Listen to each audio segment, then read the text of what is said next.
Айлық бұл қоғамның белгілі бір мамандыққа қаншалықты құрметпен қарайтынын өлшейтін құрал. Көп ақша табу батылдық, сақтау даналық, ал дұрыс жарату өнер.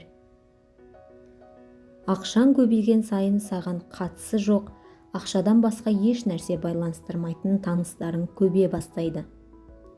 Ақшаның сізге маңызы жоқтай күйде жұмыс жасаңыз. Ақшаға бәрін істеуге болады дейтіндер ақша үшін бәріне дайын.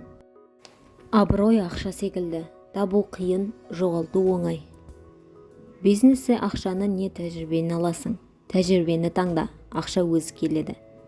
Ақша ақылды адамдар үшін құрал, ақымақтар үшін мақсат. Байқалмайтын шығындардан сақ болыңыз. Кішкентай тесік үлкен кемені суға батырады. Ақшаға қызмет етпеу керек, басқару керек. Идеалист біреуге баюға көмектесетін адам. Есіңізде болсын, ақша көбею қабілетіне ие. Тапқаныңа қарағанда бір тиын азырақ жарат. Ақшадан маңызды дүниелер бар, бірақ ақшасыз оларды сатып ала алмайсың. Мемлекеттік ақша жоқ, тек салық төлеушілер бар.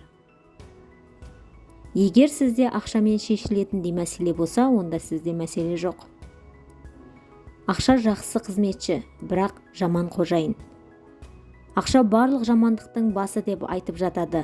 Ақшасыз болу туралы да солай айтуға болады. Өмір сүруге ақша табу керек, ал бай болу үшін басқа бірдеңе ойлау керек.